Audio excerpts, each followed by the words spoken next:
Hello everyone, and thanks for joining. My name is Matt Fullerton, and I'm an account manager here with Tevora. But today we're going to be hearing from Ashley Pfeiffer. She's our SOC practice lead. Ashley, why don't you take it away?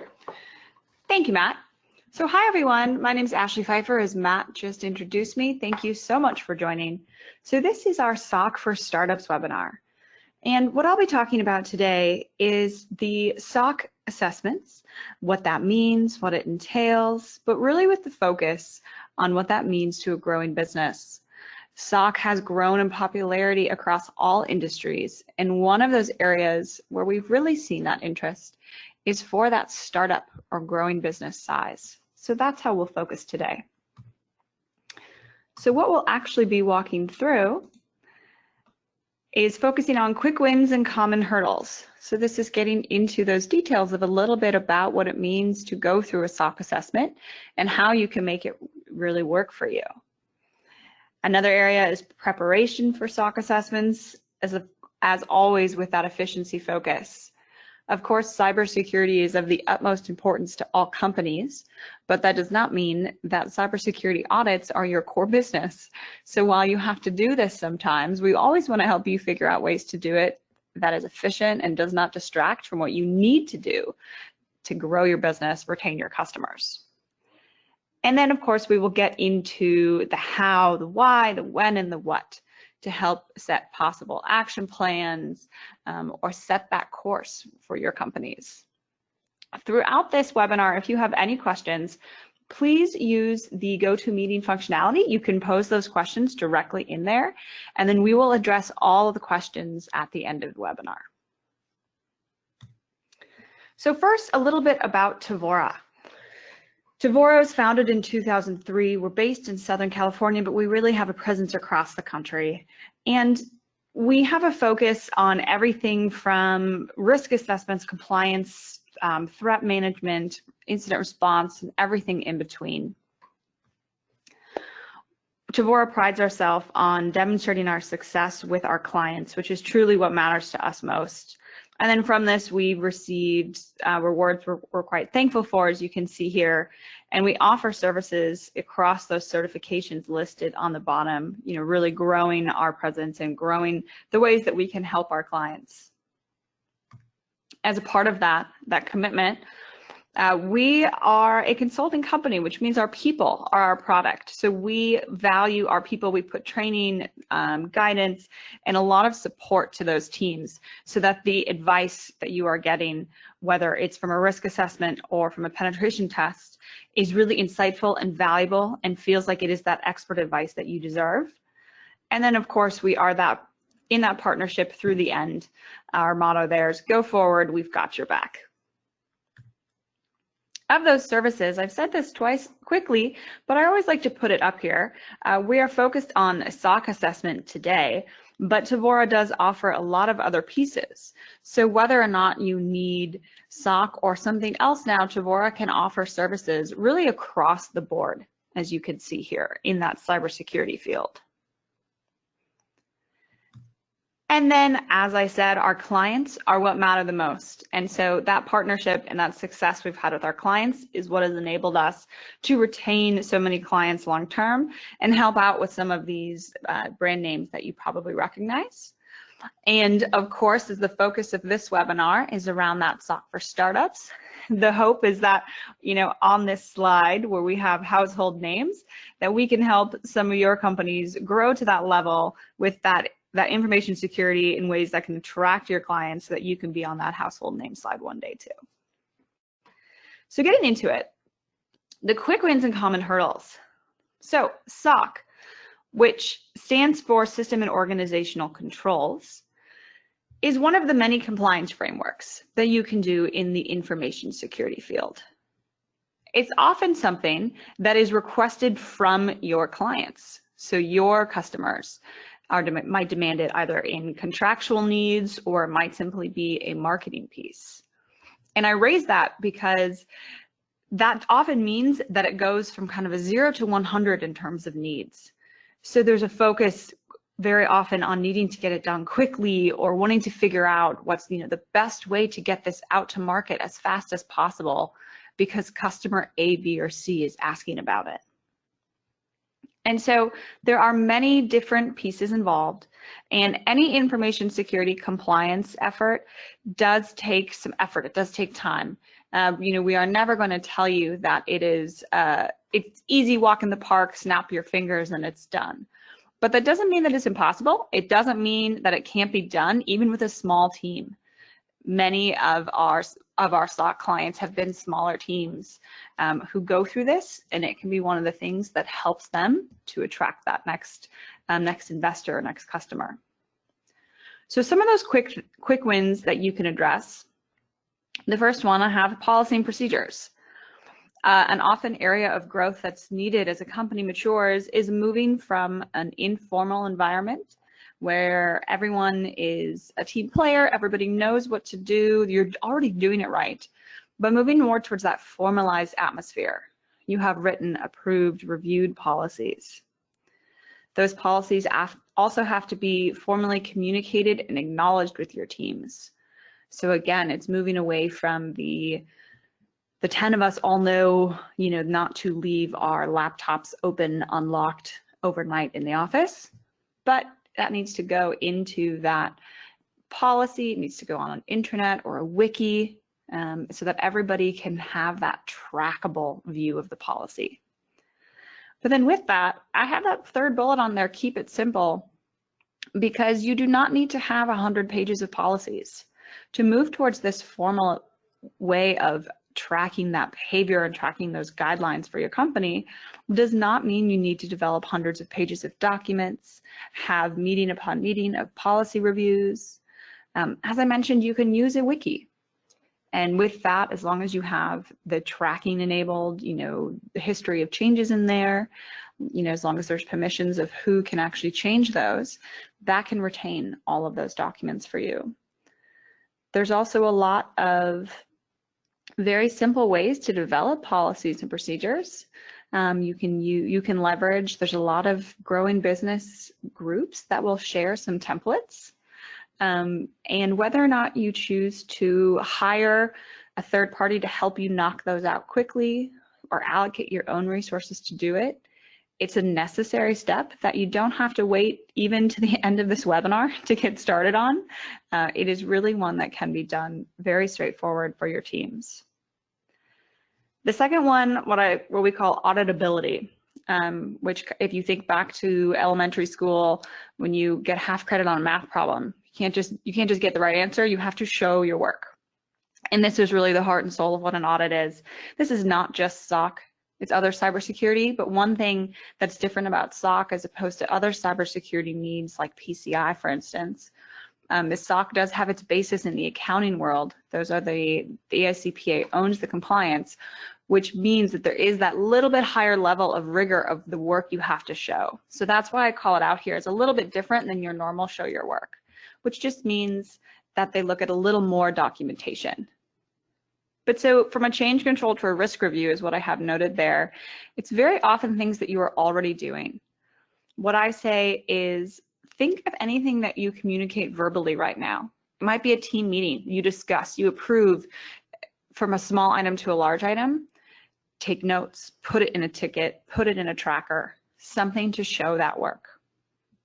And this comes back also to Slack. A very common thing we see is Slack channels are used for development purposes. It was what Slack was really originally designed for. And that is great for agile designs and having those quick decisions. But come audit time, when you need to go back through and find approval for everything, Slack does become quite cumbersome. So while there's no need to turn off your Slack or not use it, you have to take a step back and think about, okay, if I need to go back and quickly find if change 1254 was approved by the right person, can I find that in Slack easily? So that's the question when you think about that auditability of that work that you're doing. The third one, executive oversight. This is one that SOC is really specific on.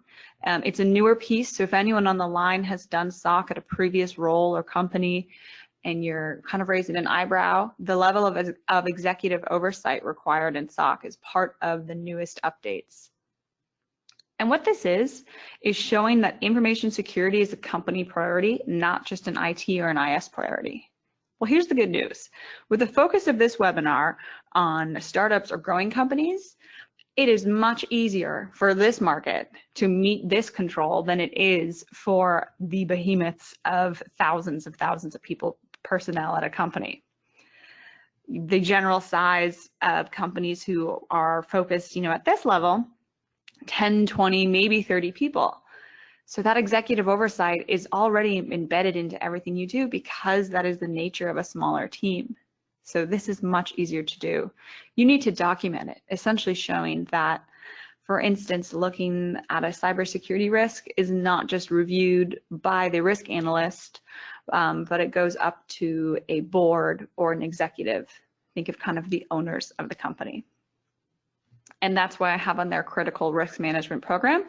That's the key piece that they want to see is communicated up the chain so that everyone is aware. But again, this is one where if you think about what I really opened with here of show your work, that's all this one is. There are very few to little changes I've ever needed to recommend for smaller companies when it comes to this executive oversight. And the big theme of all of these is documentation. So for everything here and really every piece of control or focus that you can start on now to avoid a hurdle later is to document, document, document. So moving on, I mentioned the policy and procedures are one of those easiest areas and you can get started on. This is just a quick list of a policy list that you essentially have to have in a SOC compliance. And like I said, these do not need to be giant documents. These are also pieces that can be shared with other companies. You can leverage your networks to gather these. You just need to make sure that they are true to your company. So you will, of course, need to tailor them a bit. And this list of policies is not comprehensive in that your company, depending on what your service, depending on what you do, you might have some other pieces that need to be in here. But this is going to get you almost all the way there. And these policies will mature over the years. So you get them started to have those compliance needs now, and then you mature them year over year to make them more and more valuable to your company. So moving on to that preparation. The readiness assessment is what we call it at Tevora. And at a first level, if we think about it specifically for SOC, this is about SOC prep. So you're doing a readiness assessment. This is something that you can do in-house by looking at the AICPA SOC controls. I will tell you they are written in a very confusing manner. You will not find a clean list of controls like you will for PCI anywhere. It does take a little bit of digging, but you of course can. Or you can do external preparation with that readiness assessment, such as Tevora or really any other firm. But so we identify what gaps you have against the SOC compliance, we'll outline actions, and with that, it's kind of like a dry run, which helps your team with that efficiency come full audit time. And I have that on there for that efficiency because getting ready at this stage makes it much easier when it is in that pass-fail environment. The readiness has no pass-fail. It is, something that you get to do to really see under the hood of the car, figure out where the concerns might be, and help you figure it out. The other reason why I talk about this preparation and efficiency is think about compliance goals. So this webinar is talking about SOC, but of course any growing company might be looking at a couple different compliance goals, whether that's regulatory or marketing demand. And so you can do a readiness assessment, again, internally or with Tevora, that maps to multiple frameworks. SOC has heavy overlap with other frameworks such as PCI, HIPAA, and even ISO. And so if you are weighing your options or presenting to an investor about any type of compliance, having that readiness assessment showing where you are on the road towards one of those frameworks can be very valuable against not just SOC, but any of those pieces. And then overall, that last piece, the information security maturity, and this is what I'd focus on the most of anything, is setting that roadmap for InfoSec. So doing a readiness assessment for SOC. If SOC is on your radar, it's something you think you'll need, you do this readiness assessment to move the needle towards that compliance. but it's also just taking a look at your overall security maturity. So that can be something that you can use. You can use that report, you can use those findings to help guide your own internal company objectives. You can leverage it for investor inquiries, whatever that looks like for your company. You can also use some validation for third-party questionnaires. So I know anyone on the line probably has a scowl on their face when you think about third-party security questionnaires. It's something that plagues everyone. And when you do readiness assessments, Tevora, like I said, we get a look under the hood. So then if you do validation efforts, any of those things that we found in readiness, we can come back and validate that you remediate them. And we can help pull together, third-party letters of attestation about that questionnaire. Or your internal teams can use what we found so that you don't have to dig into the weeds every time a third party asks a new question. You have that list already. So that's what I mean about getting ready for this SOC assessment is not just about getting that SOC piece of paper. It can actually help you overall for some of those other growing needs that you have, and getting you closer to the goal we all have of minimizing those third-party questionnaire times. So the next piece, getting into those details, the how, the why, the when, and the what. So the how is what we just talked about of doing that readiness assessment and some of those quick wins, working on policies and procedures that I talked about, looking into readiness assessment and looking at the controls you're already doing and documenting them. So don't worry about controls in terms of what lists of controls should I have, but think of actions you already do and how you can show your work for that. A risk meeting, a change review board meeting, any of those actions you're already doing. Get credit for the things you already do. So next is that why. The why is one of the biggest pieces to consider because the why is going to help drive so many of these other pieces. Your team's time is valuable, your resources in every way are valuable, especially when you're a growing company. So you have to have that push of why you're doing this. Like I said, one of the biggest reasons that I see is it can be the thing that helps attract that next big contract, customer or client. We also see sometimes things might slip through the weeds, or it might actually have already been promised to a customer or maybe a pipeline customer. So it's in there, and so you are on the hook for getting this done in a certain timeline. Or like I've mentioned, investors understanding that cybersecurity importance is growing are focusing more and more on this information security. And so answering that why is important because that's going to dictate the when. So the when is all about how quick you need to go. There's no specific timing requirements of how fast you must move here. It is about what your company needs. And so lastly, the what. And this is about which SOC report is right for you. So this last slide I have here has a lot of information about it on it. And don't focus too much on all the details. I've been using SOC generally here. There's a SOC 1 and a SOC 2. SOC 1 speaks more about how your controls help maintain the financial integrity of your reports. SOC 2 is a general information security. Type 1 is what you start with. Type 2 is where you move to. So what you need to focus on, what is most applicable to the majority of companies, and especially the majority of companies in the growing field, is a SOC 2 Type 1. And I'm happy to answer any questions about the differences between those two.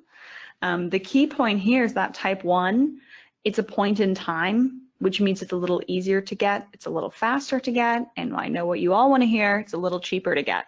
So that's why we say start with that. It's one of those big pieces, and especially when marketing is the big push for getting this report, your clients want it, you need it to lure that next big, multi-year contract. Having that SOC 2 Type 1 is enough to get that through the door, and you can work towards moving up to the Type 2, which is a bigger report, after you've already gotten that contract in there. For example, on that, Tevora has one client well, technically former client now, for good reasons. They started with us, they did a readiness assessment, it took their time, they did that type 1, they went to that type 2, and then in the process of doing their recent type 2, they were lucky enough to be acquired by a very large company. I can't give more details than that. So they, in a celebration manner, had to cancel the rest of their terms with us. But like I said, all for good reason. And having that clean SOC 2 type 2 was part of what helped that due diligence of that acquisition. So they were, of course, in great spirits when we had to cancel that contract. So we were happy for them. But with that, I'm going to move it into some questions. And so we will use the GoToWebinar functionality. Feel free to pose your questions in there. Anything about SOC 1, SOC 2, the processes I went through, or any questions that you might have. And I'm going to have Matt go ahead and read those questions for us. Great, thank you, Ashley. Our first question today is around trust service categories. Could you talk a little bit about those, and specifically which are the most popular trust service categories? Absolutely, great question. So trust service categories are not something I spoke to just yet, but that is something that is within that SOC 2. So within SOC 2, there are 5 trust service categories. They used to be trust service principles, but I'm glad they changed it to categories because that's really what they are. They're just categories. You get to choose which ones are applicable to you. It's part of the beauty of SOC 2. Everybody has to do security. That is the general control. And then if you choose none other or all 4 others is up to you. But to speak to the second half of that question, which are the most popular? So first, the 5 options are security, which everyone does, then availability, confidentiality, privacy, and processing integrity. Most commonly, we see companies do 2 or 3 of these. Privacy is actually not one of focus, despite the importance and growing focus on privacy in our industry. The SOC focus on privacy doesn't quite align with the GDPR, CCPA, or new Washington regulations. So it's not one it's not one that we recommend you go after right now. Processing integrity is for transaction-based services, so also not as popular simply because it's very specific. So the availability and confidentiality are the 2 most popular, which is also convenient because they're fairly straightforward. Availability is exactly as it sounds. Does your company have the controls in place to meet your commitments about uptime and recovery? Confidentiality, data retention, data erasure, very straightforward to add those on. Good question. Any else, Matt? Yeah, great. Thank you, Ashley. The next question here is it okay to do a mix of custom and template policies and procedures, or does it need to be only one or the other? Yeah, and so that's a good question. And as I mentioned, those policies and procedures are something that it's a really great way to get started on. So in terms of doing a mix of those, you can absolutely do a mix, but I'm going to clarify what I mean by mix. So a great way to be efficient about it, get it done quickly, make it work for your company, is to start with some template policies. So for instance, a access control policy, you can look them up and there's some great examples. So you can start with those. The mix comes into play in that you need to review them and edit them a bit to fit your company. So for instance, if you pull down a template or an example, or someone from your network gives you an example of an access control policy, and it talks about the physical access for buildings A and B, and you work in a WeWork environment, that's probably not going to apply to you. And that actually would be a compliance issue because you need to be in alignment with your policies. So this is why I say keep it simple. Use those templates. Don't worry about making them incredibly specific or bigger, but do make sure that they are accurate to what you do. Good. Next question. Thank you. The last question today is regarding timing rules. Are there any rules about the timing between the readiness and the audit? Yes, so this one is Really dependent on you. So the good news is that there are no specific rules between the readiness and all that preparation work and doing the actual assessment. I've seen it go every way from very quickly to very extended. It's about how you want to align your resources and whatever is best for your needs. The timing to consider is that, of course, as I mentioned, while you're doing this, make sure you communicate any of those timing needs to your assessor, such as Tevora, so we can help guide you towards what you need. But then also the type 1 is what you start with, and that's the point in time. When you do the type 2, it has to cover a minimum of 3 months, which means that you have to have a 3-month period where all of your controls are working smooth and sound before you can do that assessment. So that's really the only timing piece to consider. Otherwise, it's whatever you need. Wonderful, thank you. And I believe those are all the questions that we have for today. Okay, well, thank you everyone for joining. You have our contact info here, so please feel free to reach out if you think of any other questions.